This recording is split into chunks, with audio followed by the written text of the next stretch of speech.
Hey, come here, let me show you something else about spiders, okay? A spider is, you think, well, a spider is like the top of its food chain, that spiders strike terror in the hearts of flies and bugs. But guess what? There's something that a spider is terrified of as well. Ready? Let's go find out. I'll show you what I'm talking about. All right, I am out here by some plants. There's a trumpet creeper, I believe this is right here, and it's climbing all over this crepe myrtle. But this trumpet creeper has got sticky sweet stuff all over its little blossom things that it's going to put out. This is very attractive to all kind of insects. I've got honeybees, I've got wasps like that dude right there, okay, and I've also got, oh, let me find one. I've got masonry wasps, also known in my world as dirt daubers or mud daubers. And of course, there's never a mud dauber around when you need one. But some of these guys flying up in here, these are mud daubers. Okay, there's different kinds of them. Now, of course, they're not going to be still for me. They don't like being filmed. Anyway, they're out here eating the goodie off these flowers, like the honeybees. There's one right there. The honeybees and the wasps. See that guy right there, with his wings folded back? Okay, that is a masonry wasp, a dirt dauber. And now let's go find a spot where they're working.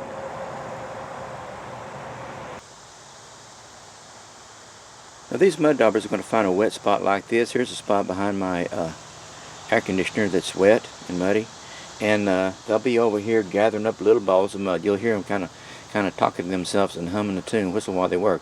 They'll be like, and they'll gather them up a little ball of mud, and they'll fly over to where they're making a nest. Let's go find one. Now here's one I don't particularly care for because it's under the eave of my house. They'll find a place where they can be safe and from their own predators or whatever and out of the rain, and they'll build these little mud nests around here. And you see how this thing is full of holes?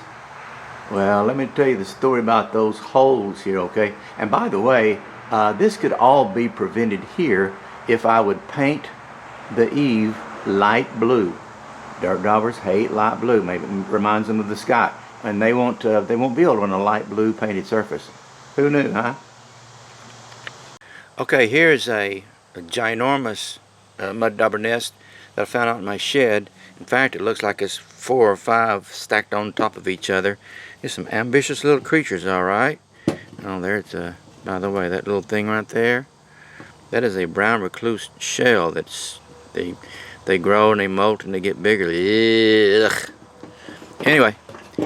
Let's see what's inside here. Alright, see this guy right here, the little brown thing? This was going to be a dirt dauber. Because here's what happens. Look at these little things. Look at the little spiders. Because here's what happens. You remember an Edgar Allan Poe story, The Cask of Amontillado, I think's the name of it. Anyway, he took a guy down in the catacombs, and he sealed him up in there. Right? Remember that? It's a horrible thing. You know, Poe, what you gonna do with him?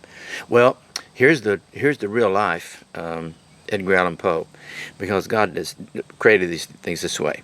So the dirt dauber, the mud dauber, is going to go out and get him little balls of mud, and he's going to build this magnificent nest, and it's filled with little tubes.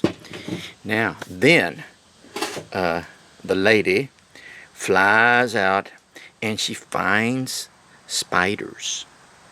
She finds spiders and catches them and stings them. And the sting of the mud dauber doesn't kill the spider, because then it would rot and ruin. Instead, it just paralyzes the spider. And so the mother dirt dauber brings the spiders back and builds part of a shell and fills it full of paralyzed spiders. and she builds and she fills and she builds and she fills and fills it with more and more spiders. And when she gets the thing filled with spiders, she'll lay one egg down in there amongst them and seal it over. Okay? Now then, the egg is going to hatch, and the little hatchling has fresh spider meat, and that's what it's going to eat to grow and to turn into something like this, where it digs its way out, drills its way out of the doorway, and flies off as an adult dirt dauber. Now then, what about the spiders? The spiders are being eaten alive. That's right. They're eaten alive by the little grub of the mud dauber. And I don't know, it's just a horrible thing. Here, there's another one. It's full, just full of spiders. See this guy here? Alright, now, it's all part of God's ecosystem. And these poor spiders, they served a purpose for a while because they ate a bunch of bugs around my house. And then, served a further purpose because the next on the food chain was the dirt dauber. And they have fed the dirt dauber. And the cycle goes on. You know, as someone once said, it's a circle of life. But anyway, it still just kind of creeps me out. We got spiders, we got spider killers, we got flies that are terrified of spiders. And in the great web of life, it's good to know that, you know, I think I'm at the top of the food chain, which suits me just fine, okay? Matter of fact, hey, that makes me kind of hungry. I think I'm going to go eat. Hey, talk to you later. Bye-bye.